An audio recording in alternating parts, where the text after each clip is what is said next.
I'm going to make it a little tougher this time than I did last time. The phenomenon I'm talking about now is the theory of the electricity, light, and so forth, and we're concentrating on first tonight light, and next Tuesday, it'll be about electricity, and finally and the two of them together. And the next lecture after that, we'll talk about what's wrong with the theory and what's in the world besides electricity and light, what else there is in physics, and what new questions are. But in the meantime, I'd like to talk about light. Newton started by many experiments and observations which began this subject. He found there are phenomena that are so very, very common, but are absolutely sensational, ununderstandable, and almost impossible, supposing that light is made out of corpuscles or particles.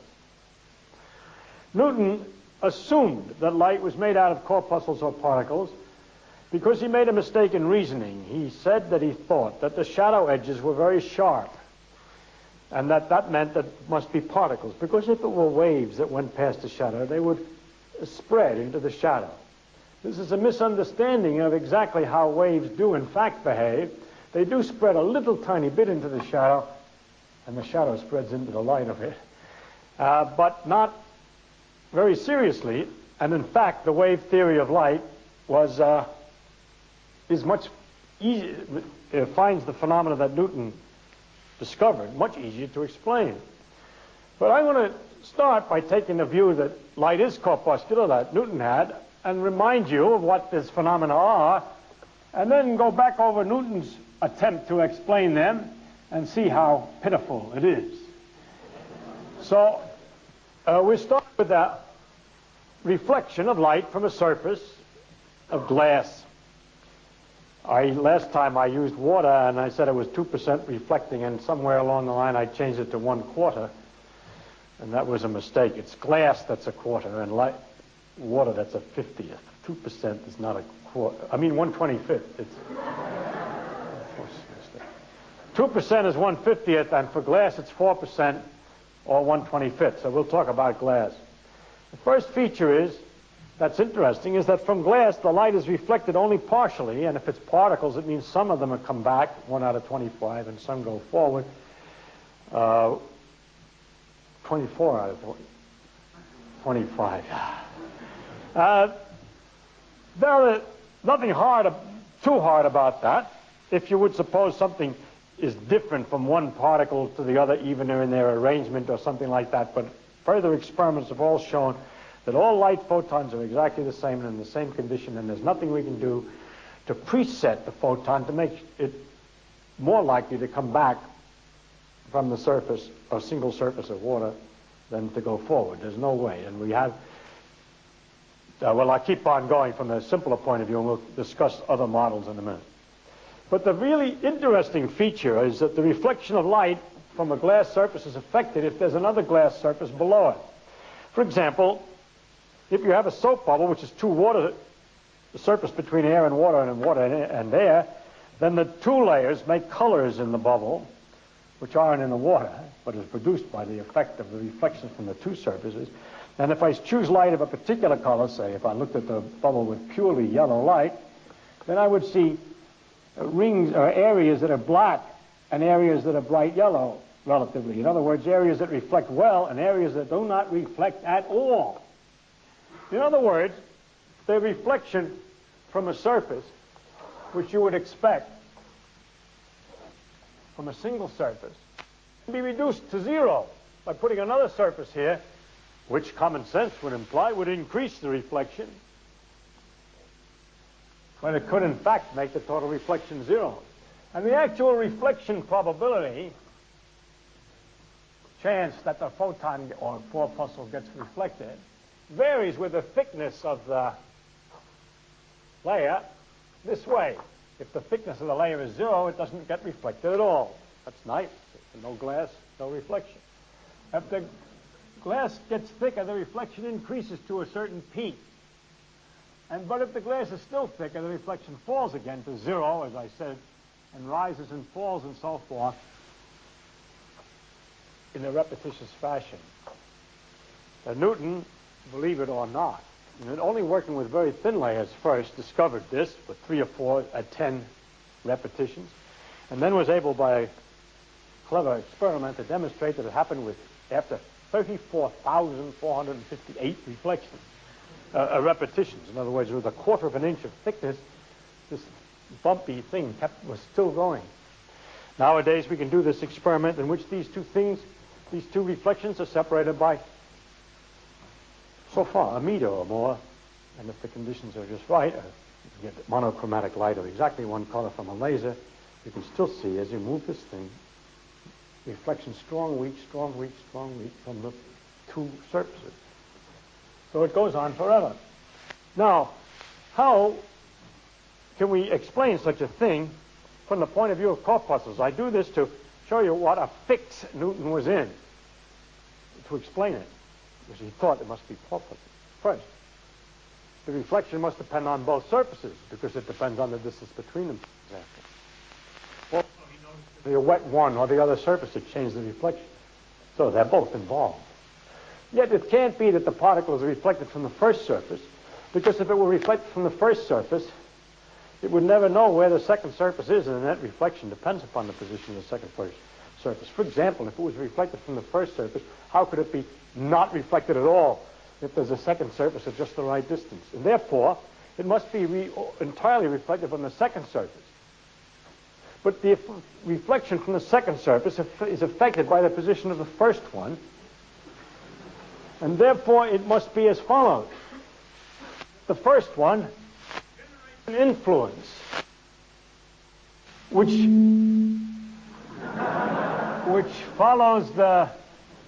generates some kind of a wave in a medium or something of a kind that follows the particle along and changes its disposition to be reflected or not reflected. That is, it gets the particle of light as it comes through, can be in different conditions, either a condition of easy reflection or easy transmission, the opposite, no reflection. And whether it's easy reflection or easy transmission is determined by some kind of an influence which propagates along from the front surface and overtakes the light particle and adjusts it, so to speak, to make sure which way it's going. Now, this had a lot of difficulties with it. It was called a theory of fits of reflection and transmission. It's not good for the following reason. You can't get along very well with the idea that it's not reflected at all from the front surface. Because suppose you had very deep water, just a little dirt in it, then you still see the reflection just as well. And if it's not reflected on the first surface, it's impossible to explain, because that stuff which is coming, looking for the bottom surface never gets there, and yet some light is reflected. Second, if it's all the decision about reflection is made at the second surface, then it should not be expected that it would be possible to alter that decision by putting in a third surface. Now, Newton did not have available the experiment in which he used more than two surfaces. But had he done that, he would have found that the amount of reflection is altered again by the presence of third and fourth surfaces. And even though with two surfaces one might get a very strong reflection, by putting more surfaces underneath, you can reduce that again to zero. So that the decision is not being made on the second surface. The decision is made on the last surface. Then how does it know as it's going along whether there's going to be a last surface or not? Now, Newton I would say is a genius about something. Actually, he's a teacher of something. He's the man who taught us how to do or how to think about science in a modern way so that we can make some progress. He's the one who distinguished very carefully between the facts that he would develop and experimentally determine this really happened. That is to say, what really happens is that the amount of light or brightness does go up and down depending on the thickness. And that is to be distinguished from a theory to explain why it's so. He hasn't got a satisfactory theory. He did his best. I'm sure, I can tell from reading it, that in the back of his mind he knows there's something the matter with him. He knows the explanation is going to get him into trouble for somewhere. He can feel it. because he puts that part in the form of queries or questions of how does it work. Can it not be that there's a influence which propagates along and overtakes the light and so forth? He doesn't say there is. This is going to get into difficulty. Now you're all happily laughing at poor Newton, but you have to laugh at yourself, because you live in the world and this happens, and you have these very good ideas about how things happen, and you can't figure out how such a thing can happen from common sense ideas. Save one possibility. It's not particles. All right? And so it turned out that people proposed that instead light is waves which come down, and like waves in the sea, and parts of them bounce back here and they bounce back here, and the crests come together under some circumstances of timing, and the crest or troughs come together under other circumstances, and you get strong or weak waves going out, and that's what you see in brightness is the strength of waves. So that for many years, it was all these wonderful phenomena were happily explained by the wave theory of light. The difficulty there, the idea there was that if you had a very dim light, the wave, that would represent waves hardly moving at all. Just a little motion, carrying very little energy. So when they went to investigate dim light with the most sensitive instruments to see what it looked like, you found that the dim light wouldn't make an instrument like a photomultiplier or any other device that was very sensitive go off, said there's a certain amount of energy here. No, there's nothing. There's a bump of energy. The energy came in lumps. It wasn't a tiny little bit dribbling in all the time. And so the experiments with photomultipliers, which I unfortunately don't have a direct experience with, but the characteristics of them are that light is made like a corpuscle, so that although Newton's logic as to why they have to be corpuscles was wrong, it turned out he was right about there having to be corpuscles. And his paroxysms of reasoning that were produced by this thing, the torture of the mind that's produced by this phenomena, plus the fact that light is corpuscle, was returned to the physicist as a real problem. And it has never been solved in a completely, well, it's solved in a way, in a description method by which we can predict what happens here. What happens here is that this is not the intensity of a wave, that is the amount of wiggling of the wave of some kind, but it's instead the chance that a particle comes as being counted by a photomultiplier. When I have the thickness so big, so and so many particles come, if I sent a light so weak there was only one particle, I send only one corpuscle, one particle of energy, one photon to the system, and sometimes it bounces back, and sometimes it goes forward, and this gives you the odds that it bounces back and goes forward. For a single layer, the odds would be 4%. This maximum height here is 8%, and 4% around here, and it can go down to 0. Now, we have not been able to find any system of logic that's consonant with ordinary ideas of causality and ordinary ideas about what things go. How can it not know when it's at the front surface, it's in the back surface, all that stuff that'll explain this or describe this. And so in order to keep going, in order to describe nature, we've had to generate a set of ideas which are empty of a set of rules, rather, which describe how to figure out these probabilities, which are empty of models. That is to say, empty of a model of the type you're expecting. A particle is like a billiard ball that bounces against a wall and so forth. It doesn't work. Or that it's like waves. And what I would describe last time to you was this picture. I would say that it was in about the beginnings of the 1900s that it was discovered that light, as a matter of fact, behaved like particles, which was the terrible shock after the great success of the wave theory. And then the problem of trying to see how particles could make these wave-like phenomena that are so easily explained by waves became known as the wave-particle duality. Things would be said like light behaves as particles on Thursdays and on waves on Tuesdays, and that, of course, is not a satisfactory theory. The quantum mechanical, it turned out as a quantum mechanics study further that light is not unique in this connection, that things that were supposed to be honest, proper particles like electrons behave sometimes, produced effects like this, exactly analogous. So things that start out as waves behave like particles, and things that start out as particles behave like waves, until both, it was clear, behave the same way.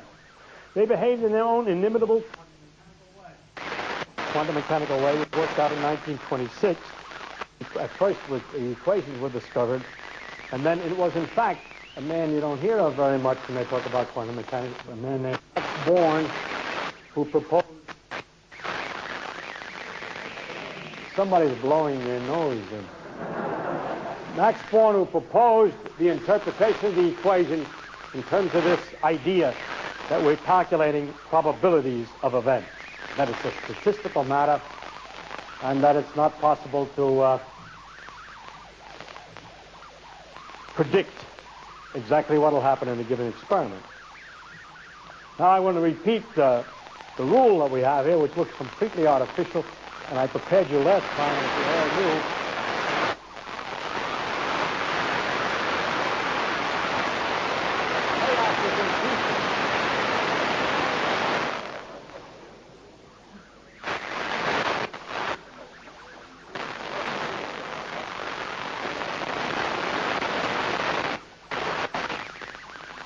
We had a similar difficulty last time.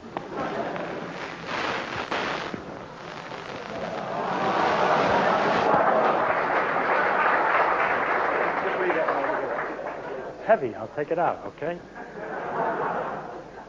All right? Is that all right? Okay.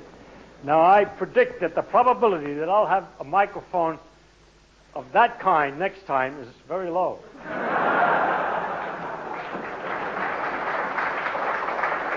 All right. Now, how do we describe this in modern physics? First, that we cannot predict what will happen. We can't tell you for a given particle whether it's going to be reflected or not. Horrors of horrors, but it's true. We give up. And second, in order to find the only thing we do calculate is the probability, let's say in this example, that it'll be reflected. More accurately, I should say better, this way, that if you have a source of light here and a photomultiplier here to look, the probability the photomultiplier goes off. That's what I'm calculating. I said the probability that a photon went down and bounced back. That's bad. Otherwise, I get back in the old problem again. Which surface did it bounce from? No. Just the probability that the photomultiplier goes off. All right? Now, how do you find the probability that the photomultiplier goes off? As follows. General. Not only about light, the whole of the world is built this way, according to these modern physicists. This is just an example. Photomultiplying goes off, electron counter goes off, things like that. Probability, you calculate probability of events this way. The probability of an event that comes out in the end is proportional to the size of a circle made by an arrow on a plane, a calculating plane over here. It's got nothing to do with the geometry of that. This arrow on the plane is called the amplitude, sometimes called the probability amplitude for the event. So everything that you want to calculate, the chance that the counter goes off, has a probability. No, it has a probability amplitude. There's an amplitude that it goes off. The square of that is the area, or proportional to the area. Somebody bothered me about a factor pi last time. Correctly, is the measure of the chance that the counter goes off. All right? Now, the theory, that's the framework of nature, and the rest of the theory of nature is to compute these probabilities, amplitudes. That is to tell the rule for finding the length of the arrow and where it's located.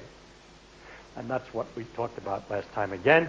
And I'm reminding you, in this particular case, it works as follows. For light that's monochromatic, of a single color, let's say red, it's the following is the rule. That you draw an arrow for the reflection. Let's say, for instance, that this is, say, a single surface. Reflects, let me suppose, 4%. That is, in fact, 1/25th of the light. So if the unit of light, if the light, 1 unit of probability is represented by that, and its size circle, when light is reflected, the length of the amplitude arrow is 1/5, because its square is 1/25. So here's the amplitude arrow for reflection from the front surface. Should be 1/5 the other one.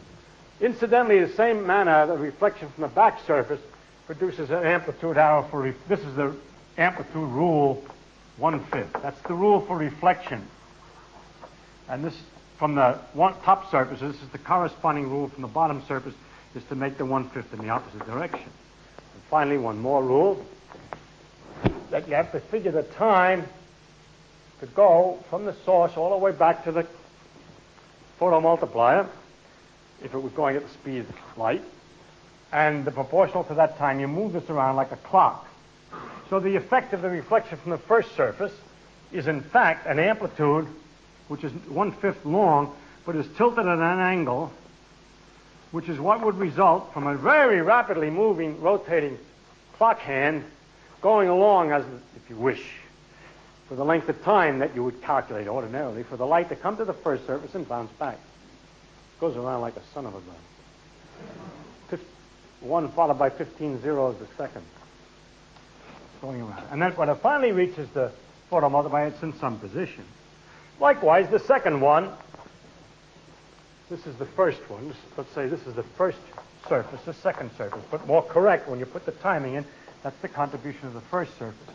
Now, for the other way that the thing can happen, we have the second arrow turned also around a great deal, but not by the same angle. Let's just for a moment suppose that the two surfaces were exactly on top of each other, then the times would be exactly the same, and the angles would be the same, and in that case, the other one would come out this way. But if it's further down, it in general will come out at some other angle, because the time is not the same, so let's draw it at another angle. Now, the rule is this, that if the general rule starts something like this. Probability is equal to the square of an amplitude.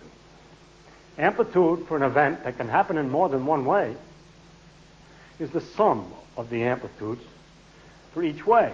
Now, what do I mean by sum? How do you add two funny arrows? Rule for adding arrows, you put one on the tail of the other. So this was number 1 and this is number 2. You draw them like that and see what you get left. So in this particular case, we have only 2 ways. We have only 2 arrows, and I've added them together by making one chase the tail of the other.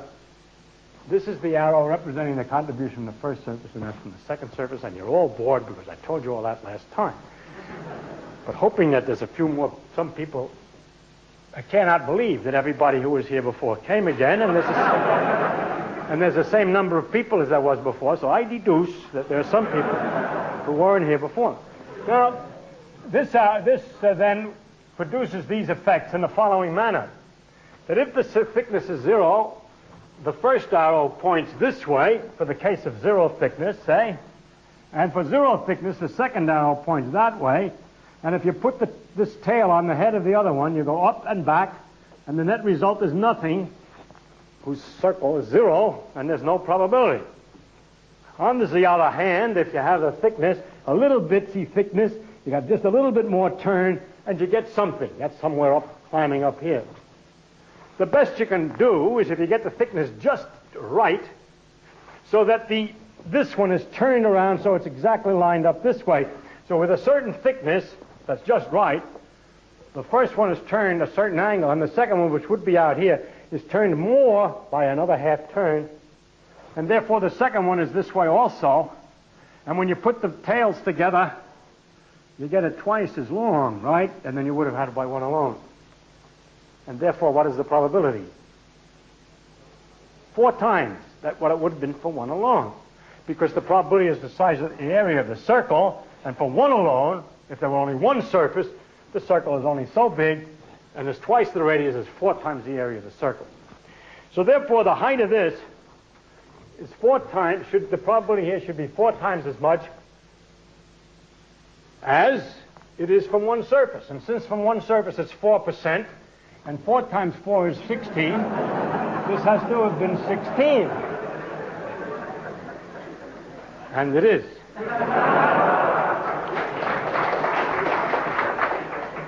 Now, in this manner, of course, if we take greater thickness, the thing turns around further and further, and it goes down again, gets back into the same condition in a repetitious fashion when the timings are so. And so we understand why this keeps on going up and down, up and down, up and down. I mean, I'm sorry, we don't understand a damn thing, but we have described how it behaves. you'll notice that the average here, if you had some circumstance in which you average this and didn't look too closely at the thicknesses, you had an irregular plate or something like that, or for any other reason you want to average it, the average is about halfway up. In fact, it turns out, because of the symmetry of the curve, to be exactly halfway up, and the average is 8%, which is the amount of light that you would get expected to have gotten if 4% came from the front and 4% came from the back, and our life was easy.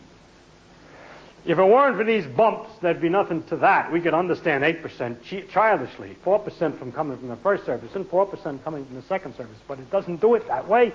It sometimes gives us, instead of 8%, nothing, and other times it gives us 16%, which is more than we want, and it ends up, on the average, giving us 8%. And it gives a clue of how the old theories, the simple-minded views of what was happening, what happens in the world, why you can bounce balls and count things and do things as you expect them to do, works. It happens that these irregularities involve this distance of thickness is something like thickness of glass of the general nature of 10 1/millionths of an inch. And therefore, for ordinary pieces of stuff with reasonable dimensions in which you're not so accurate as 10 1/millionths of an inch, you're doing a lot of averaging, and then common sense dumb stuff like, look, it reflects 4% on the front surface and 4% on the back surface. It's got to reflect 8. Come out right. But that's because you're averaging all this fancy business with these arrows. Now, what I would like to do in this lecture is to show you, to start you off in a certain direction and to show how it is that although this model of the world is so thoroughly and utterly different than anything you've ever seen before or expect and hope never to see again, it will explain the simple properties of light that you know. And properties such as angle of incidence equals angle of reflection, that's in there. That light goes in straight lines, that's in there. That light, when it goes from air to water, it deflects. The light goes in a certain line, you know, and when light goes from air to water, it changes direction. Yes, all that's in there. That if you have a lens, you can focus light to a point, and things like that. All of that's contained in this thing, plus many other phenomena. And the great difficulty I had with this lecture was this. It's so easy to derive all these phenomena that you take so long to learn about in school that I did one after the other until I found I was doing too many. And then I realized I'm doing it to people who know that. For example, what is the exact behavior? How much does light go into a shadow? I wanted to explain. It's easy, but I'm not. But since not many people know how much it really, how it looks, they haven't seen diffraction anywhere, I wouldn't bother with that phenomenon. So what I had to do is to control myself and not produce a large number of examples, but only a few, to show you how it starts. But I can guarantee you, of course, because otherwise it would be illegitimate what I've been saying, that all this agrees exactly with every phenomenon that everybody has ever observed with light, every detailed phenomenon. So I'm just going to start with the simplest possible ones that are common. All right? We start with a mirror.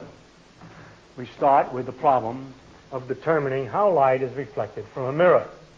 And we have here a source of light, and here the photoelectric cell, which is, a photo multiplier that's going to measure very low intensity light. We have one photon at a time go here through here, and we would like to know what the chance is that this thing gives a count. It's also possible if the light goes straight across. To avoid that, we put a black box in here. So we have to think, and we would expect that what we have is that the light would reflect from the mirror like so, and that's what we usually say, and that all you need is this piece in the mirror here. This got nothing to do with the price of cheese under these circumstances, right? And that, in fact, the place where it reflects is where the angles are equal. That might be obvious to you because it's so darn symmetrical, but if I put this thing further down, you can still prove the angles are equal, and I'll show why it is. By this rule. Yes, sir. As follows. Rule. Probability that a thing occurs is a square of an amplitude. Amplitude is the sum of the amplitude for every way that the thing can happen. In that experiment, there were two ways it could happen. In this experiment, there's virtually an infinite number of ways it can happen. To make it easier to understand, suppose that this mirror surface was temporarily divided into little squares. It's best if the mind forgets for a while that there's another dimension to this mirror this way. This is a cross-section of the mirror. And just for the hell of it, I can forget that, but we can do it the other way too. Now what happens is that there's several ways in which the photon could have gone to the photomultiplier. It could have come down to this part of the mirror and bounced off and went to here. You're crazy. The angle ain't equal. I'm not crazy. That's what happened. Another possibility is it could come here and go. Or it could come here and go. Or it could come where you'd like it to come and go. And it can go over here and go, and so on, and so on. And these are all possibilities. And the idea is that there's a certain amplitude that it does it this way, an amplitude that it does it that way, and so on. And now we have to figure out the total probability that it does it at all. Naturally, instinctively, you're going to, I'm going to tell you the rule that the amplitude is biggest for the one where the angles are equal. No. The amplitude, there's slight variations, which we're not going to worry about them. It's almost the same for this one as for that one. Let us take it easy. We make approximations here to make it easy to do, and I'm not going to absolutely exactly mathematical. I just want to explain the idea. I'm going to suppose it's exactly the same amplitude for every one of these things. But the timing is different. That is, let's suppose that the rule of that your chance that you get the amplitude to be reflected in a little square here, there's some little arrow. Very small, I draw it. But because I have to count the total time to go from here to here to here, this arrow, the contribution of this one, gets rotated, zing, depends upon this time. And the one to go from here to here is also rotated, but not by the same amount. Because I think you can almost see that the distance from here to here is certainly not the same as the total distance from there to there. There's a time it would take.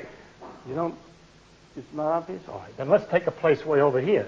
The time it would take to go over here and then go rushing off to here is certainly longer than it would take to go the easy way. And in fact, if you were in a hurry and you had to run over to this wall and run back, you'd know more or less that the best way to do it is somewhere in the middle there. And it isn't a good idea to run to the wall here and then have to go back. So what we're going to do here is to figure this out by a series of drawings to help us calculate. The second drawing underneath here is a kind of a graph. Let's see if I can do this with colors by some. I don't know how to do it with colors. I didn't figure it out ahead of time. But this is a graph in which I measure this way. Yeah, let's do it this way. The time that it would take to go from here to the mirror and over here, and I'm plotting it this way, directly under the place where I want it to go in the mirror, see?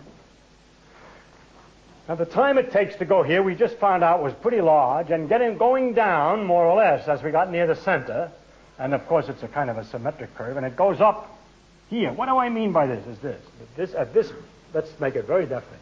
If you're going to reflect from this point here, this particular route, then this is the amount of time. This height is a graph of the amount of time. There's a lot of time. If, on the other hand, colors. If, on the other hand, you were to go somewhere nearer the middle and come down this way and go so, then the time it would take is less. And it's plotted on this scale as this height from here to here. You don't have to worry about the plot if you understand the idea. The time is big, comes down, and goes back up again. That's all, depending on where you are. And now what does that mean for our arrows? It means this. The contribution from this one corresponds to an arrow like this, a little baby arrow. Baby because I make these things very tiny in the end. I told you in the last lecture that we have learned that students take 4 years of undergraduate work plus 4 years of graduate work to learn how to add these arrows cleverly and quickly. And we'll just do some simple examples. So I tell you what, we'll have to just work it out ourselves for 1 or 2 examples. But that's all they learn is how to add the arrows. Now what you do here is you take this arrow and you turn it around a lot, that's I call a lot, from here to here, and you come out with the arrow in some direction because it's spun around at so much time. Now, in the next point here, which I didn't draw in a color, but just let's talk about it, is less time. It doesn't turn around as much. It's more like that, okay? The next one is less time. It doesn't turn around as much. I should be coming toward the green one in case. In this term, it's not, well, let's say this one's around here, and this one, you see, what I want to point out, that well, I didn't do it too well, but that the change is less each time as I go along. That this one is, I don't mean that it's an accident that it comes out nearly horizontal. I don't care where it came out, but unfortunately it's nearly horizontal. Let's say that the next one is hardly any change from this and corresponds perhaps to that direction. There's no meaning to the absolute fact that it happened to come out that way. But it's important to point out that as I go on to the other side, the timing is increasing again, and so the contribution, the arrow I would have to draw to correspond to the contribution from this would be again slightly inclined. As I went further over, the inclination would increase again, further and further. If I do it very carefully, I should have at corresponding places out this side the same kind of arrows as on this side. In other words, the contribution that's made according to this dopey rule, that to get the total amplitude that the thing arrives over there, where is the probability? We have to add an amplitude for each root, and each amplitude is the same except that turns in different degrees depending on the time. And now I have to add all these things together. Of course, it goes on both sides of the mirror way out. And it's hard to get started because they're way over here. But let me just start over here or further back. What happens is I'm going to put the arrows on each other's tail. This one represents the first one here. And now this one comes. You see, I put the arrows on each other's tail. And then the next one, it isn't working out too close. It's hard to make the drawing clear, but maybe you'll believe me when I tell you what happens if you do it very carefully. And then it comes an arrow this way, and then the green one, which is hardly any difference in direction. And then the next pink one, that's just tilted up there a little bit again, and then tilted up some more, and then tilted up some more, and then tilted way back. And now let's, for the fun of it, keep on going. Yeah? But what will happen is the things that get turned more and more and turned more and more. So the next one's this way, and the next one's this way, and the next one's this way, and the next one's this way, and the next one's this way. Okay, boom. And in the same way, the stuff that I hadn't drawn yet over there correspond to an arrow tilted still further cockeyed and still further cockeyed until so on, all knotted up in the little thing. Now that from one edge of the mirror, which is the 74th arrow over there that I know, to the other edge of the mirror, which is a 7 millionth actually arrow, because it's usually with a reasonably sized mirror, since these angles involve millionths of an inch, there are millions of turns. So that this got down to really down in the middle here, and it goes to the middle here. And so that the total amplitude, which is the sum of all these arrows added together, of which last time I added 2, I now add 3, no, I add 5, no, I add millions of them. I get a line for the net result of the whole thing, the total amplitude to arrive, which is this tremendous line from here to here, as the result of all those little arrows. Okay? Now, let's investigate. What determines how long that line is? The size of that square determines the probability. Now we notice a number of things. First, that the edges of the mirror are not important. That were I to have chopped a piece of the mirror off over here, a piece that you had intuition know that I was wasting my time piddling around with, it wouldn't make any difference. Because that part in there, the arrows are going, I throw it all away. I know you said it doesn't make any difference because, so I start a little bit off here, a shade. It doesn't hardly make any difference. Therefore, I can really chop this mirror down a bit. Where is the part of the mirror that makes the real difference, that makes this get a real length, that makes it likely to be big? It's the place where the arrows are all pointing nearly in the same direction for a while. Think a while. It means it's the place where the curve stops changing for a while. And after much mental effort, you'll discover that's always the place where the time is least, or possibly, the way sometimes, most. Most often in practice it's least, but it can happen most. Anytime the time curve stops changing, it's a place where the time is least. And so it turns out that the ray that's most important, the thing that determines the probability, is the part of the physical world which is close to the place where the time is least. And that's why you don't have to worry about the other part of the mirror. And that's why, crudely speaking, you say, hell with the rest of the mirror, I can just use a little piece. You're wrong if the piece gets too short. If it gets too short, you don't get much of these. You get a few of them and not enough. You get different answers. But that's a few, maybe thousandths of an inch, and you're not used to experiments with thousandths of an inch mirrors, although in the laboratory we have many such experiments, and I am strongly tempted to tell you what happens with such things and so on, but that's not everybody's experience, and so I have to stop myself somewhere. And so I stop here. I say, what I've done is I've pointed out that only part that really counts to give you the answer there is what happens in the center of the mirror, that the other parts cancel themselves out in their effects.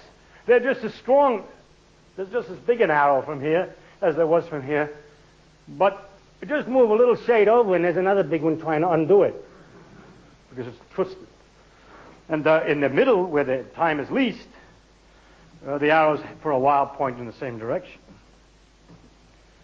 That's why, in approximation, we say you can get away with a crude picture of the world by saying the light just comes to the middle part where the time is least. And it's mathematically easy to prove that in any circumstance when the time is least, it turns out it means those angles are equal. And I have attempted to prove that, but I won't bother you in straining your geometric imagination. Now, it perhaps bothers you a little bit to have to say that the reflection, that all this is happening, that there's reflections from all this part of the mirror when all it does is cancel out. And so let's discuss this a little bit. Let's do an experiment to find out how much light is reflected under similar circumstances. And I guess since I have one more color, and I don't want to erase everything I've got there, let us just imagine, for definiteness, that only this, well, here, let's say this piece of the mirror. I just used a piece of mirror so big. No bigger. I just used a little piece. It's a big piece. It's in the wrong place. And I expect to see the light reflected from here to there. Not very likely, huh?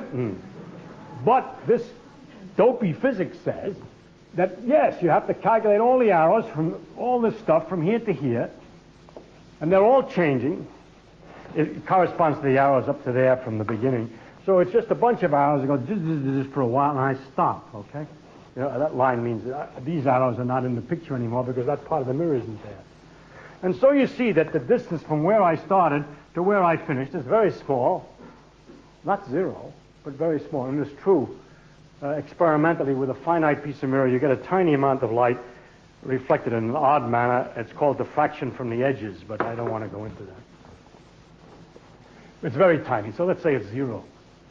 This idea that the whole thing can be there and doing nothing seems like a kind of a waste of time and a mathematician's thing only. It's not real physics to have something that's not doing anything. But watch this. They're going to prove that it's right by the following dirty trick. I perhaps should expand this side a little bit. I'm getting pushed off the side of the board there by the way I've drawn it. This is the way the time was going, and the arrows were pointing in a sequence of directions which were very different from one another. And now I'm going to do a more fine calculation, which I cut it even finer, and you would find, if it's fine enough, that I haven't got much difference in time, but I find a bunch of arrows essentially going around in a circle, very close to a circle, getting nowhere, going around and around in a circle, because some of them are pointing forward and some of them are pointing backward virtually. It's continuous, but for some contribute this way and some contribute that way. Now let's have some fun. Let's see if it's really true. What we're going to do is we're going to make the mirror less effective by painting it black in the right place. We're going to paint the mirror black in just those places in which the arrows are pointing the wrong way. For arrows, if it turns out that the timing is such that the arrow points this way, don't use that part. Paint that part of the mirror black. Don't use it. Make it not reflect. I don't painted the wrong curve. I should have painted. My drawing is unfortunately way over here. The idea is, if the arrow is this way, I take it. But any time the arrow comes out that way, if that's the time between here and here, then I paint that part of the mirror black so that those arrows don't operate. In other words, in order to test this idea that everything's canceling out, I take the parts of the mirror for which the timing is just right to make arrows that point this way, or more or less that way, or at least have a bias in that direction. And the parts of the mirror that were contributing arrows whose bias was in this direction, I paint out. Or, if you don't like this idea of painting out, and you have enough patience, you simply cut the silver away. There's nothing. The light goes through. Worse, it can't reflect. It didn't reflect before. You got less mirror. It's going to reflect less. No, it reflects perfectly well. Because according to this picture, if I add a sequence of arrows, which are turning rapidly, and then as soon as they're supposed to come on, oh, here's the circle. Here it is, down here. Excuse me, and it's also in yellow. I add the arrows this way. They're going along all right, and as soon as they start to turn back, I don't let it go. I don't add anymore. I've cut the silver away. And now it gets around and starts to go in a forward direction again. So I let them come. I don't paint that silver away until it starts to back up, and then I paint the silver away. I get it out. And what I end up, of course, is a lot of little strips of silver separated by clear glass. And each time the thing does this, bloop, bloop, yeah, bloop, bloop, bloop, bloop, bloop, bloop, bloop, bloop, over this whole distance. And wow, what a net arrow I've got for the final result. Lots of light. And so it's possible to take an ordinary mirror, flat, and cut away strips correctly in the right places, just right, strip after strip. Very fine, it turns out, thousandths of an inch. So that when you shine light down on it this way, it bounces it off that way. This thing would only work with one color. If I've designed this it's called a grating. It's a line of lines, and it works like a charm. It's beautiful. If I use red light, and I've got that thing exactly right, it'll go right. If I use blue light, it won't work. What I have forgotten to tell you in the beginning, and I don't know whether I said it last time, is this is what happens with red light.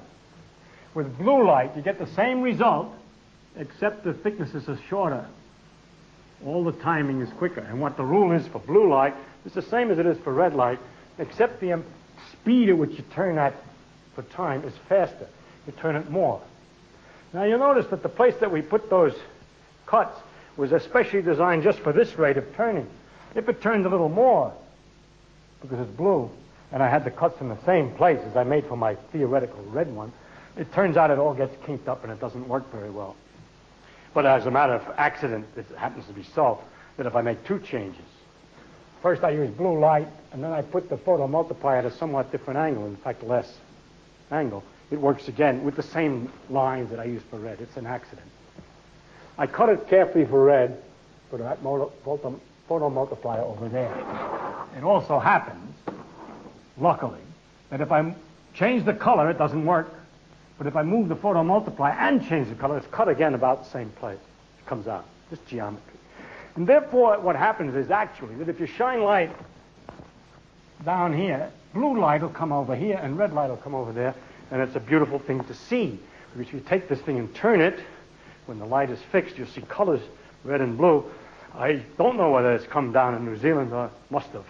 We have them in the United States now on automobiles. People have these wonderful colored signs that you wonder where the colors come from. They're so bright, and as the car moves, it changes from red to green to blue, and all they are is mirrors with lots of lines on them and so they're not reflecting in the normal manner. All right, so that shows really that we cannot get rid of the area which gives zero, that it really is canceling out, and if we do torturous and clever things to it, we can demonstrate the reality of the reflections from this part of the mirror and produce some striking optical phenomena. It depends on how much of your experience is, whether this appealed to you or not, if you knew about gratings or you didn't. That's the problem with this lecture. I can go on like this explaining holograms and lasers and everything else easy, except you don't know anything about them. There's no use, but never mind. I try something else. This time I'm going to talk about light going from air to water. We would like to put the photo multiplier under water. We'll suppose the experiment, they're going to arrange that. This is water. maybe it's easier to put the source underwater. And here's the source of light that we would like to know. Photons have a small number of photons. We want to know if they're going to get there.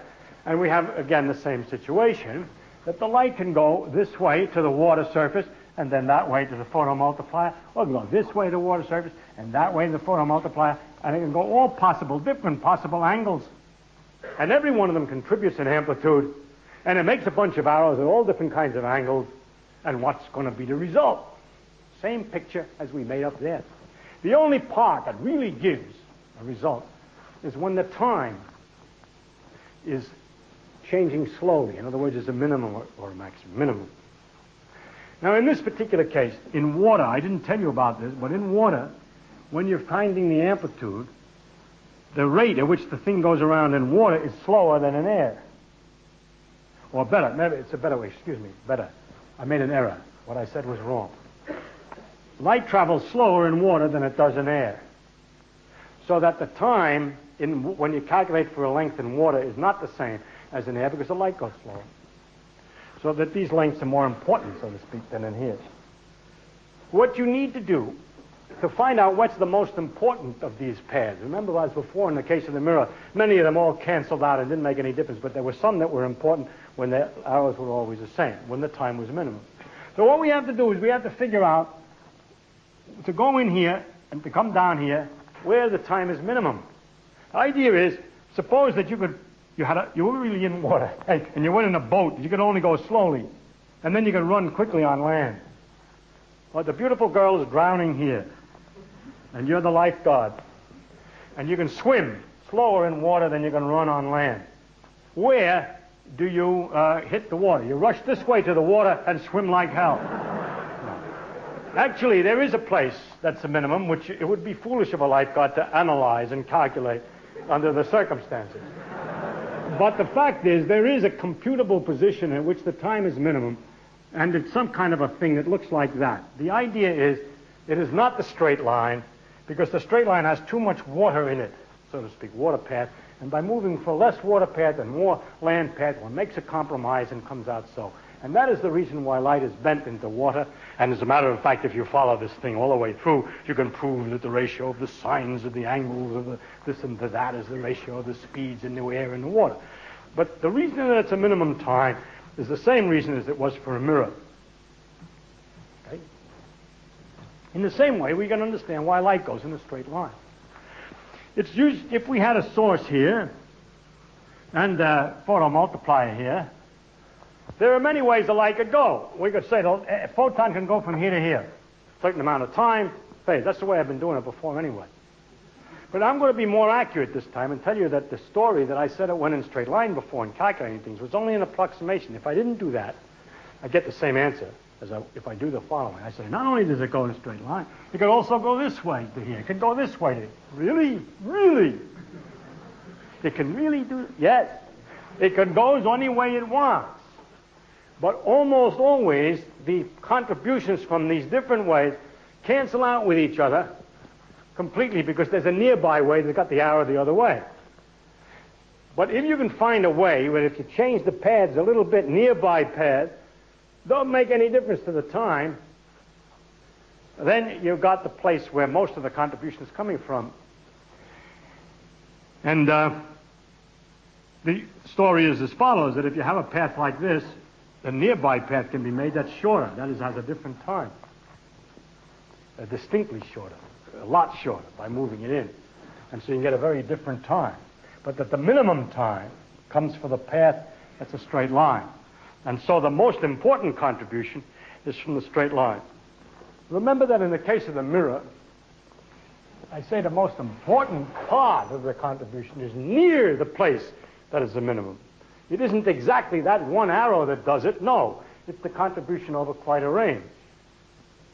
And so it turns out that light does not really go in a straight line, but it smells the neighboring lines and it uses area around it, just like a section of mirror is necessary to get the full reflection. A section of space is necessary. If you were to put blocks in here so as to not allow the path to wander too far away, and made these very tight so that it was try to go in a straight line, you would discover that the light from this source, if you put the photomultiplier here, for instance, and didn't have these blocks, no, if you put these blocks in like this and had the photomultiplier here, let's say the blocks are pretty far apart, and put the multiplier in such a way that that line is not allowed, that corresponds to using the piece of the mirror that's in the wrong place. But if this thing squeezes tighter and tighter, after a while light begins to come here. The reason it comes is that you've only got a few of the arrows. It's just as if you used I didn't show you in this case. It's the same idea. If you did have the mirror in the wrong place but used a very short mirror, then there's not enough range for the arrows to cancel each other. Just a few that go one way and it stops. And so what happens is that there's a little, if you cut this very fine, the light spreads, that it doesn't go in a straight line. And if you try, therefore, to squeeze light into a small hole to make sure it's going in a straight line, you discover that it no longer goes in a straight line. This is a few examples of how the theory of thing is worked out. Let me just do one more, which is interesting. Instead of dealing with all the net result of adding all these, in empty space, of adding all these different possible paths, is in fact turns out to be the same as if you just took this one path. Very closely, as for approximately, well, essentially that. I mean by that, there's just another factor, but the angles are the same. If we think about this in a special case, let's draw an artificial line here that means nothing. It's just like the equator of the Earth, it's just a line. And then consider paths which are straight in two sections and ask, what about light going this way, and this way? So you don't have too many different paths to add. We restrict them to be double straight line sections. Then by exactly, the answer is exactly the same as for the case of the mirror. The time to go this way is a big time, and this changes and changes, and it changes rapidly. And if I plot it this way, the time for these different things, this is a long one, that's a short one, that's a long one. This time you can figure the time immediately in your head, because the time is just the length of that line, and you can see that that's long and that that's short. Now, let's have a different kind of a game. Let's do something to make this one longer so that it's the same as that one. Let's fool the light so that all the paths are the same length of time. How can we? I told you it went slower in glass than in air. So let's put a piece of glass in here to slow it up so as to take a little longer. Let's say we're not going to do anything to the path out here. That's going to be the key time that we're going to make everything equal to. Now, the one that would go through here straight would have got there too fast. We slow it up for a while, and by slowing it up, we bring it so that the time it takes is the same. Now, there was a path that went like this, and that had a time so. It's also too short, not as much as the other one. We have to make it take a little longer, so we have to put a piece of glass in here. This glass is not as thick as this one because we don't have so much to offset. The nearer we get to the top, the less we have to use glass to slow it up, and the very last one needs no glass at all. When you put all these funny pieces of glass in there, the net result, of course, is that you're putting in a piece of glass shaped like so. The result of that is that the time, now, with the glass in, by careful design and the exactly right shape and right thickness, you just found out how to calculate the thickness exactly, just put the right thickness in to compensate the time, you will find that the times now are all the same, no matter which path it is of these straight line types. What happens then? Now, each one of them contributes its amplitude. Yes, amplitude, same time, same, whatever the angle of one of them is. The next one's the same, next one's the same. You straightened out the arrows. What a dirty trick. You straightened out the arrows. And there's a lot of arrows. There's millions of arrows. And so the result of this is that they get, for the final result from the front to the tail, a sensationally large, unexpectedly enormous arrow, a high probability of going. Of course, you know what I'm describing. A focusing lens. If you have a source of light here, and it just sends light to here, it's kind of weak because it spreads. But if you put a lens here, it'll concentrate it right away again back to here. And that means concentrated light means high intensity, and really high intensity means lots of photons. Or if the light was weak, the chance of a photon arriving is very strong at this particular point and very small everywhere else. And so by the trick of arranging things so the times are equal, we focus light. And so by this, I use these examples to show you how what looks at first like an absurd rule with no causality and nothing like anything real produces effects that you're more used to. It also produces other effects that you may not have been used to, such as the grading and a number of other things.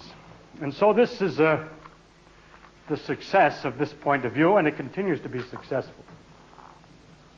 And I would summarize it by saying what we know so far is that the probability is equal to the square of an amplitude, then they need a calculus of the amplitude, then an amplitude for an event that can happen in several different ways.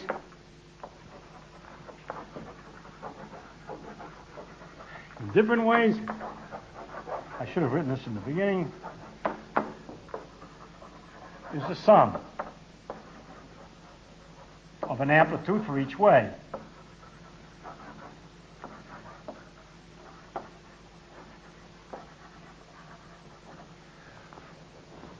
Now I have the rest of that should be really all that is really necessary to understand.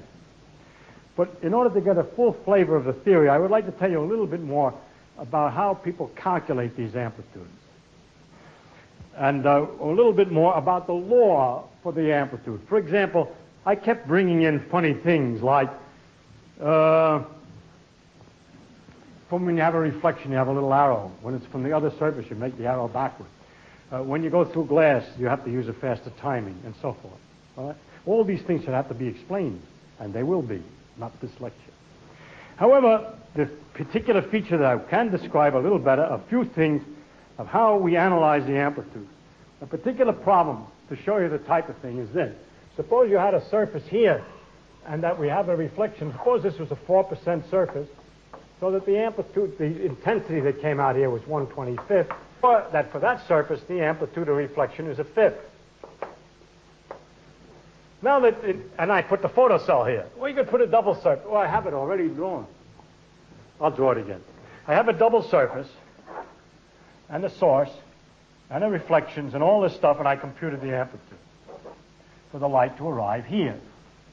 Now I'm going to try another thing. Instead of putting the photo multiplier there, I make a little hole, I let the light keep going, and I let it bounce to a couple of other surfaces, 3 surfaces, whatever it is, all right? And come out over here and put the photo multiplier there. How do I figure out what happens, what the amplitude is? Now this amplitude in this particular thing can be thought of in, as so to speak, 2 problems. One, if light starts here, what's the amplitude to get here? The second, another problem that's interesting, is if I put the source here directly, what would have the amplitude to have got there been? It turns out from those 2 things, you can figure out this combined problem by an operation you could call the rule for successive amplitudes. Right? The rule goes like this. Let us suppose that this section here, if you don't understand this too well, it doesn't make any difference. You get some, I'm trying to give you some flavor. The flavor tastes bad. It is, just relax. Now here, some people like ginger snaps and some don't. Let's say in this problem, we've already worked out the amplitude for all the possibilities added together to arrive here. Let's call this point A, this point B, and this point C. So we have the amplitude to get to B from A. That is, a source A of unit strength, 1 photon, has an amplitude to get to B. That's been worked out. Let's suppose we start out, this is the source strength, 1 unit. We begin. And what do we get out is the result B, the amplitude comes out some crazy arrow.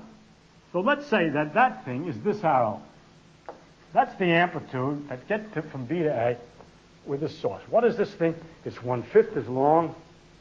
Let's say it was 1 surface. It's 1/5 as long and a certain timing. Let's suppose this surface over here ends up as a 4%, 1/16th reflector, or 11%, and 1/9th reflector. Makes it easy for me. The length of this thing is a 1/5, you see, so that the thing will be 25, 1/25th, and you have to turn it to an angle. Now this next one, if it would work all by itself, if the amplitude to get to C from B alone is this. If at B there was a unit amplitude, if at B it really was 1, then there's a certain time delay and a reflection. There's some time delay corresponding to some angle, and there's a length of 1/3. This happens to do with the time delay. The time delay, I mean, from B to C. Now, what would the result be? Why do I say 1/3? Because the area of the square would be 1/9, which is what I said the reflection should be. Now, what will be the amplitude to go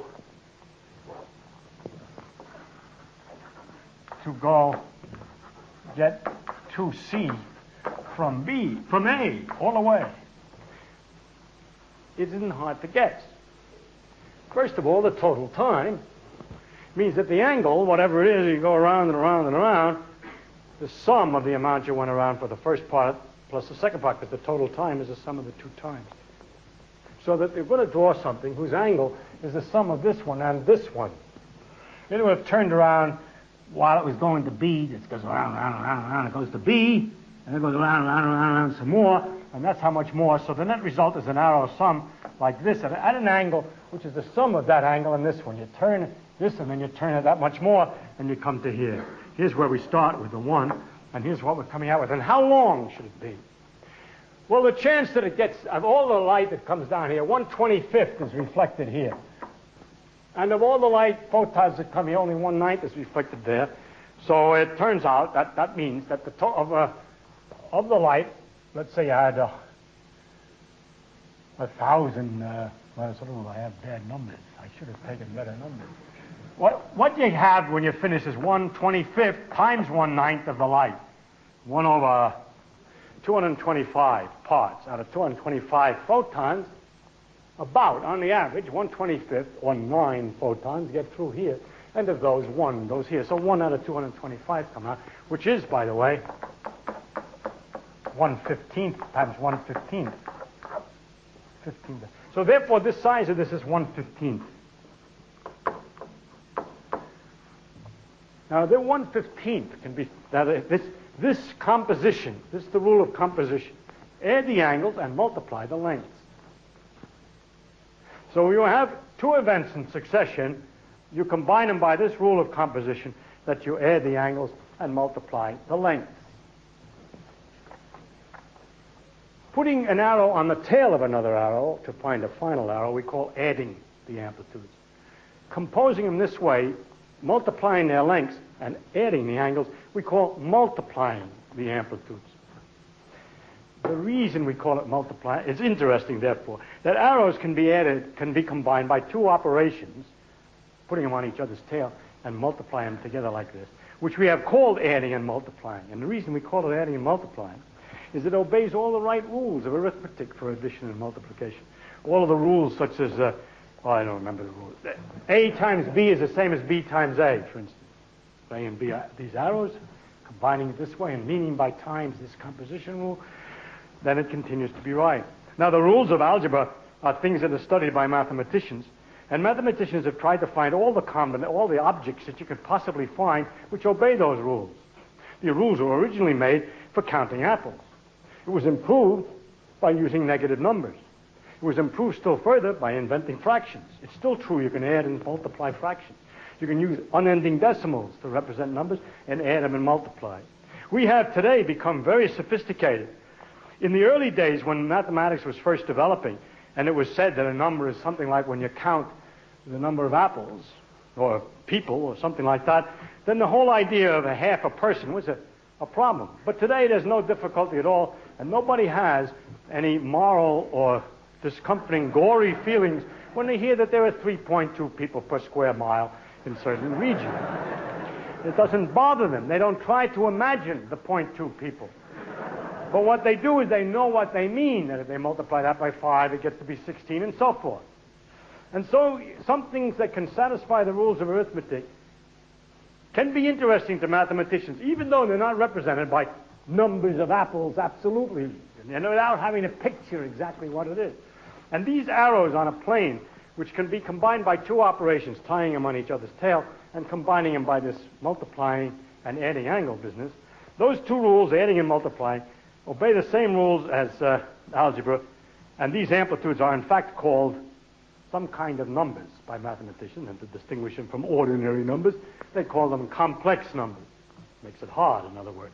So for those who have studied 4 years of university, or enough algebra to have come to complex numbers, I could have said all this by simply saying amplitude, the probability is a square of a absolute square of a complex number. The amplitude is a complex number, and the probability is its square, and that when the thing can happen in more than one way, you add the complex numbers, and when it happens in succession, you multiply the complex numbers. And have I said any more than I did before? No. It's just a different language, and it may sound better, and the only reason I use that different language is because some few of you may have heard of that language, and it would be nice to make sure, I just wanted to make sure to you that it was really the same thing. For those who have never heard of it before, the idea that that is multiplication may be disturbing, and I think I waste a little time on the side. It has nothing to do with, well, I think I waste time. I'm late, so I shouldn't waste time. I wanted to explain why it's reasonable. I can't resist. I want to explain why that is a reasonable way to define multiplication. This is a stupid thing. It has nothing to do with our lecture. I call it multiplication. That's enough, but I have to play anyway. What is multiplication? And the Greeks wanted to use numbers that were not necessarily integers, and they did it by talking about line. If this is a unit, then the line, this length, represented the number 1. Whereas a number like 2 would be represented by a line which would be twice as long. That way you can represent fractions and so forth. The third is long, 2.5 times long, so forth. So here's 1. 2 is the relationship of this line to that. Now 3, you might get, is the relationship of this line to that. All right? I have to write the unit. In order to understand what this number is, I have to tell you how big 1 is. Now what's 6? The product of 2 and 3. It's a line also. It's a line. It sticks way out. And it's like so. It's got 6 notches. Oh, it's 6 notches. And the way of looking at it is to say that the problem is this. I want to convert 3 to 6. I want to multiply by 2. The idea is that the 3 line that I had before bears the same relationship to the answer that I'm trying to get, the 6 line, as the 2 bears to the 1. 6 is twice 3 in the sense that this relative to that is the same as the 2 to 1. Right? The idea is then that the answer of multiplication should bear the same relationship to one of the things you're trying to multiply as the other thing does to the unit. Voila. Let's see. I want to multiply this by that. And what I have to do then is to create a line which bears the same relationship to this line as this one does to that. Yes? I have to, just like I did over there, I have to find a new answer. It has to have the same relationship to this line as this has to that. Now let us draw the answer that I drew over here, so you can see its relationship to that line. What's the relation of this and this? The relation of this and this is a certain proportion in size and a certain angle. Can you imagine that thing turned so it's in this, and you see that it's the same angle and the same proportion as the original 1:1. In other words, the relation of this line to that is the same geometrically.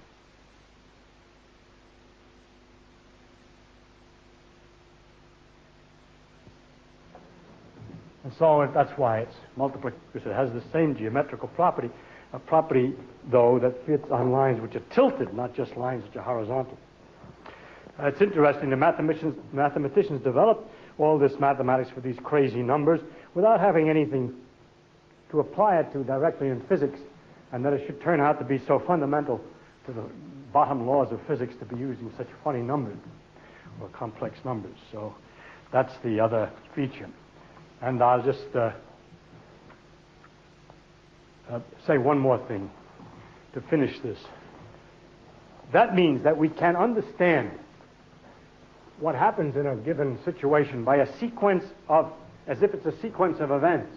Instead of, you see, when I was talking before, I would say a thing comes from the source and goes to the photomultiplier, and I gave you the answer for one operation. You turned it and you made a little line. But I can talk about it in several operations. I could say it goes from here to here. You start with an arrow. When it goes from one point to the other, just turn it around according to the time. Reflection. Reflection is a little 1/5 arrow. Multiply by that. That means shrink it down. Next, go from here to here. That means take the result and do again the same next thing, which is rotate. Now, finally, I would like to say, what I'm going about to say is to show you that we have still simpler laws than the ones that I talked about. We have been talking only about one color light and talked about the amplitude depending on the time in that fashion. What is the difference between one color light and another color light? The speed at which that goes around. But in space, light is light is light is light and doesn't know where it came from. And what another picture is, different picture is this. Now, light, if you want to know the amplitude that it arrives at a certain time, I'm going to put time into this argument now. It arrives at a certain time in the photomultiplier. We suppose, well, I think, since I haven't figured out, I'm sorry, this is very amateurish, isn't it?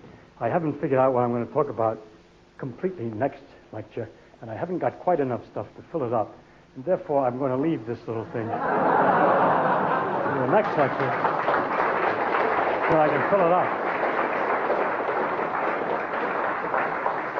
I will tell you what the idea is, that the time has to do with the well, I'll discuss that the next time. The other thing is, I have tried, and in the case of monochromatic light, I have completely described the rules for the amplitude. If I add one more thing, which I haven't, that is, I have to talk about what happens in a vacuum first.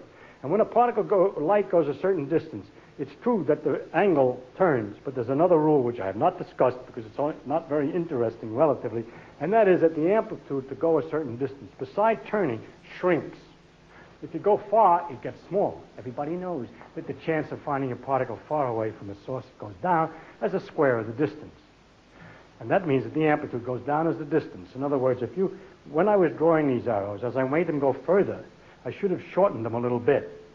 Those are kind of approximations. They have nothing to do with the excitement of how it works, and I didn't want to bother you with such accurate detail. But if I once tell you that the thing turns at a certain rate and goes down in length proportional to the distance that it went, I have completely defined exactly the properties of the propagation of light of one color, except for one other technical thing. Light, as it turns out, even if you specify the color, I have to say this in order to tell you exactly how much you know and how much I haven't mentioned. Even if you specify the color of the light, there's one other feature that light can have. There are two kinds of photons with the same color. We say they're polarized. If you use Polaroid, for example, you let through light that has only one kind of axis. And another piece of Polaroid lets through the same kind of photon. But if you set that other piece of Polaroid for its axis the other way, so that it'll pass light with the other kind, then no light will get through, because the first one only passes one kind and the second the other. All these effects of Polaroid and polarization have been entirely left out of this discussion. Why? Because my purpose is to give you a complete feeling of the difficulty of the subject, of the interesting philosophical problems about probability, the succession of amplitudes, how little we really understand, and so on. And the fact that there's two different kinds of photons is not qualitatively different. It just means a little bit more calculation, but of the same style. It doesn't change the style of the analysis. And therefore, in spite of the fact that I've left out a number of things, such as how the amplitude changes with distance, and the fact that there's polarization, makes my lecture incomplete in the sense that I therefore have not given you the exact law for the propagation of light. Not quite, but damn close, so close that it contains all the mysteries, all the peculiarities, and so forth in a perfectly satisfactory way. And I hope then that you're satisfied and you're confident that I haven't left any essential difficulty out. The things I've left out are not difficult. They take just another lecture of technical points rather than any new difficulty. One thing, though, I must say, and that is this. We've been talking about light going through a vacuum, and then I had a rule about it's reflected by a certain amount when it goes. It has a certain shrinkage when it comes off a surface. When it goes through a medium, it gets slowed up, and so on. These, it turns out, are not really the properties of light. That have to do with the properties of matter. You can't get reflection without having a piece of glass. It doesn't go slower unless it's in the glass. It really, as it turns out, is not going slower. It's curious, and we're going to find out exactly what it does. In order to explain it, we have to know what the electrons in the glass are doing and how they interact with the light. And I'll summarize the most wonderful fact is that light never does anything, really, when you get down to it, except to go in a vacuum from one place to the other. It's emitted by one atom or particle and absorbed by another. And it never goes and gets slowed down or gets reflected. What reflection really is the light goes down, is absorbed by something, which shakes it, and that emits a new light, which comes back. Reflected light is really not the same photon coming back as went in. The photon from the source went into the glass, and from the glass comes out a new photon.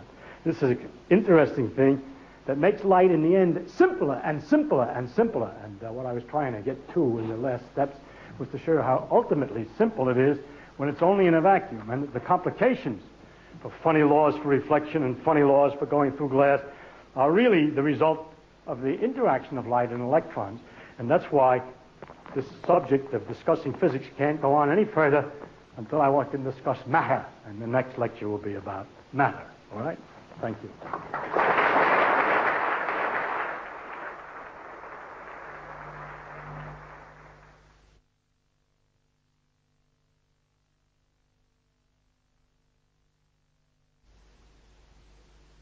I put together a theory about photons and electrons, and I took it to my physics teacher, who said it's not right. Since he didn't describe the theory with great detail, I cannot answer. But I will say something that I forgot to say in the lecture. One has the advantage of using questions to finish the lecture. I must emphasize something that is a very great danger of talking about what happens in an experiment with one photon. Because after a while, you get the idea that these arrows are somehow associated with a single photon. It's a mistake, and I should have not permitted that mistake to be generated by mentioning as early as possible that it's not right, and that what it is, these amplitudes are not the amplitude to find a photon riding around somewhere, but the amplitude that an event occurs. And I give an example why your professor probably said no, by giving you a problem, so to speak, of the kind that we answer with these amplitudes, which is of a different style than the ones I've been mentioning and requires more thought. And I would just at least, as I say, I don't know exactly what your theory is, and maybe it's okay to satisfy this example, but nevertheless, let me know next time. The idea is, suppose that we have a problem with two photons. Suppose that we would like to know, just to take a definite example, that we have two sources of light. Each one has been arranged to two sources A and B, and it's been arranged that both A and B emit one photon under some circumstance, and you have two counters down here, two photomultipliers, and you would like to know what is the probability they both go off. All right? So the event whose probability you're computing is the probability they both go off at the same time, that this both emit, that there's a coincidence that they both go off at the same time. Now this has an amplitude, the amplitude for the two photons, so to speak. In one, there's only one amplitude, the amplitude that both go off. And I should have emphasized that no matter what the event, no matter how many you're involved with and so on, you talk about the complete event and calculate the probability of it, not the probability for each photon. Now in this case, to compute the amplitude for a photon, to both counters to go off, supposing that one photon came from each of the sources, it has to be done as follows. One way it could happen would be that this A source gave a photon that went off, and the B one gave a photon that made the other counter go off. Let's say this counter is called X, and this one's called Y. X went off because it received a photon from A, and Y went off at the same time because it simultaneously received a photon from B. The net result of the experiment is that both A and B have lost some energy, and the two counters went off at the same time. How do I compute that amplitude? Answer. You compute the amplitude that A would reach X. Some arrow. That's the amplitude A would reach X. You compute the amplitude that B would reach Y. Another arrow. Actually very similar in this particular example because of the symmetry of the picture, but it's not relevant. What is the problem with amplitude corresponding to the thing that both should happen? You can get a hint. Well, what the answer is the product of these two amplitudes in the same sense that I talked about before. Multiply. You're going to get an idea of why it's multiplied in this sense because of this. It helps a little bit. The time, if there's a certain chance that this reaches here, like 1/5 of them will reach here, and 1/9 of them will reach here, then the probability that they both reach is the product, and you've got to get that back into the amplitudes, and it's a clue. At any rate, you should multiply the amplitudes not only of things that happen in succession, but things that happen independently at the same time.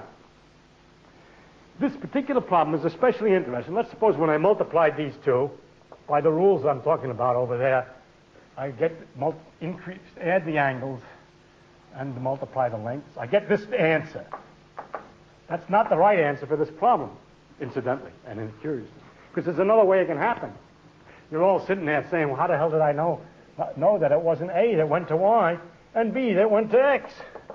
Well, if I say that this was, remember, this one was A to X, and that was B to Y.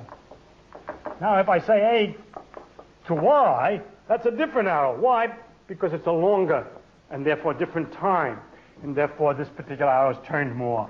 And likewise, B to Y is turned more. I'm not drawing them correctly because there's a symmetry. There's a similar arrow. At any rate, the net result for that case is some other arrow for the other case. Now, what do you do when there's two possibilities?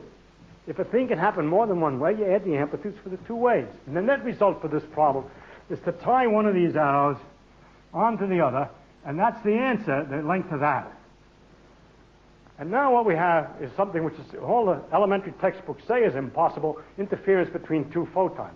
Or more correctly, you get pluses and minuses depending on the angles, strengthenings and weakenings, depending on the positions of these two counters relative to each other. This is used, as a matter of fact, and was invented, I think, locally. Perhaps not in New Zealand, but at least in Australia. To detect the diameter of stellar objects or quasars and things like that by looking for radio waves received in two receivers and looking for correlations of strength, which just means a coincidence of photons. It's called the Brown twist effect. But it's a perfectly definite effect that's understandable and computable this way. Most people's theories who have a theory about waves associated with photons will not have a theory which is capable of dealing with situations where there's more than one photon. I do not know that your theory is incapable. I only suggest that as an interesting problem. How old is this theory of quantum electrodynamics? Present complete form is from 1948, or 7, 8. Therefore, it's 30 years old.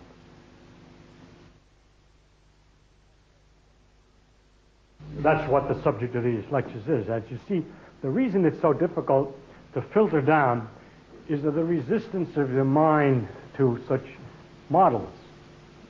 People who hear that all I'm going to do is make a couple of arrows on a board to calculate the chance that something happens, says this guy doesn't know physics. But this is the guy who knows that that's what you have to do and admits, therefore, that he doesn't know why he's doing what he does. And you can have the confidence that when I say I don't know what I'm doing, that probably nobody else does either.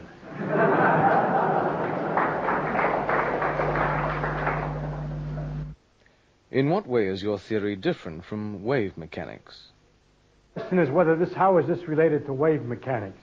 Now, the reason I hesitate is there was a thing called wave mechanics, which is the quantum theory of wave theory. And there's also another sense in which we might be using the word the mechanics of waves, by that meaning water waves or sound waves or something like that.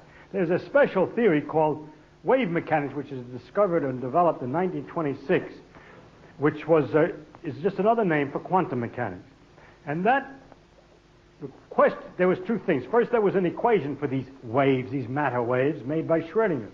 And then there was an interpretation of these equations by Max Born within the year, which was that the function that we're talking about is a complex number whose square is a probability. I am saying no more than that at all. That's exactly it. The only thing I can add that for the 20 years after is merely a refinement or an improvement in discovering exactly how to calculate the wave amplitudes, or these numbers, these arrow amplitudes, for photon phenomena and electrical phenomena of high energy and so on. The complete formulas for quantum electrodynamics took 20 years to get straightened out exactly, and that was why I said 1949. But 99%, well, 97% of the thing was worked out in 1929, and the interpretational scheme about probability amplitudes, and that you square them to get probabilities, which is so strange, is the resolution, shall we say, or a description, a precise description of what was, for a while, a confused wave-particle duality. You might say, but you still have a sort of a wave in the sense of something turning or oscillating, and the particle somehow in the sense of the particle going. So it's still a duality, but the words wave-particle duality is a description of a condition of the minds of physicists before 1926, in which it was best described as saying, it looks exactly like a wave, but that's on Thursday. And it looks exactly like a particle, but that's on Tuesdays. But the answer is it does not look exactly like an ordinary particle bullet with normal probabilities, and it does not look exactly like ordinary waves, because it ends up that you measure it in particles. And how to put that together? Answer is the way it looks. Then in your own mind, do you think you have resolved this peculiar duality? Not at all.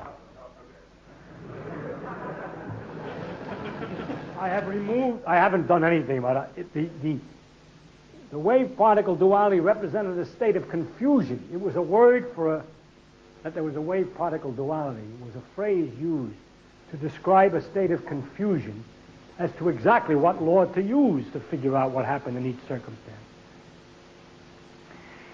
Also a confusion of model, whether it's wave or particle. This thing, the final way out, worked out by Born, 1926, it's still got dual aspects of wave and particle, but it's precise in telling what to do and to predict the circumstances in any experiment. And there's an agreement with nature's experiment. And so it's a resolution of the confusion, but it is not a resolution in the sense of producing a model which is clear, physical, in the old-fashioned sense of waves or particles. Are the clicks from a photomultiplier caused by the photomultiplier and in no way related to light? The question is, when a photomultiplier makes clicks, is it the photomultiplier itself that's making the clicks, or is it light? And the answer is, it's light, in the sense. And insofar as it's actually quite true that photomultipliers make clicks all by themselves in circumstances in which we've done everything we can to make it as dark as possible. In other words, it's dark, and there is no light. Various things this because it's so extremely sensitive, and one can do things to the photomultiplier to improve it, such as cooling the cesium surfaces so they don't emit spontaneous electrons and so on, until we get an instrument, the idealized photomultiplier, which is better and better in the sense that it has less and less counting in the dark. But whether it has counting in the dark or not, when you change the circumstances, that in normal parlance, in ordinary language, we'd say light is coming in the sense that the sun was shining, but we put a whole lot of black paper around it, and we got a lowest count, make a hole in the paper, and all of a sudden the counts go up. In all those circumstances in which we would expect in ordinary language to say light is going in, and in all those circumstances the counts on the photomultiplier are increased. And the increase is by an amount that depends upon how much light is let in. The increase. If you improve the photomultiplier so the dark current is much less, you get the same number of excess counts due to making holes in the black paper.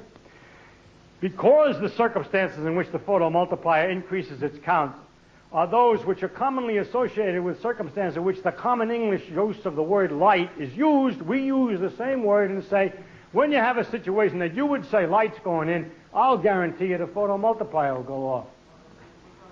Is light then wave-like? No, it's discrete. It always works discretely. Ah, yes, discrete.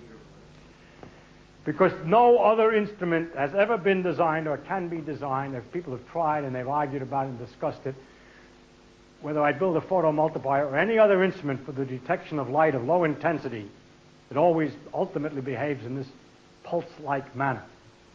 I only use one example, but every instrument that detects light at sufficiently low intensity always ends up discovering that light comes in these lumps. Also, the behavior of light in many other circumstances, like in in hot regions and so on, Planck discovered that he could not understand that many of the properties of the distribution of light from furnaces and so forth and other technical situations unless the energy of the light could not come in arbitrary amounts, small amounts like the wave theory expected, but had to come in definite lumps of a certain amount of energy depending on the color.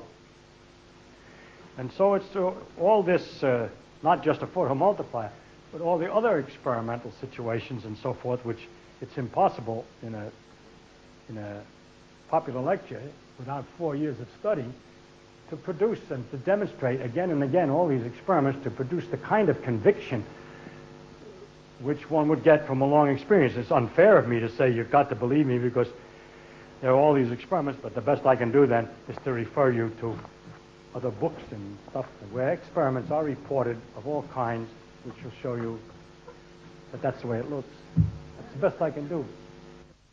Can your theory explain the redshift or blue shift of light from stars? Yes. Yes, and that was a point that I was coming to, but I'll try to,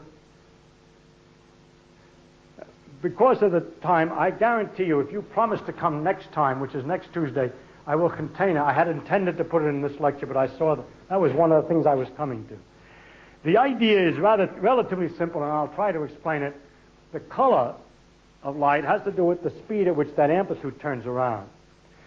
I never talked about how the detector would look, or the photomultiplier would see if it was moving toward the source. But what happens is that the time that we're talking about to get the amplitude is always shorter as it approaches the source. And because of this changing timing from the motion on top of the rotating, it appears as if the arrow effectively at this multiplier is turning at a different rate. And that is equivalent to what would have happened to the multiplier if it's standing still, but the light source had a different color. And therefore, the behavior of an instrument which is moving toward a source is to react as though the source was standing still, or the object was standing still, but the color were bluer. All right?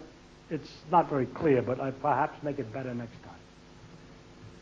Right, but we must make a break there. I'm sure Professor Feynman needs all the time he can to get his next lecture.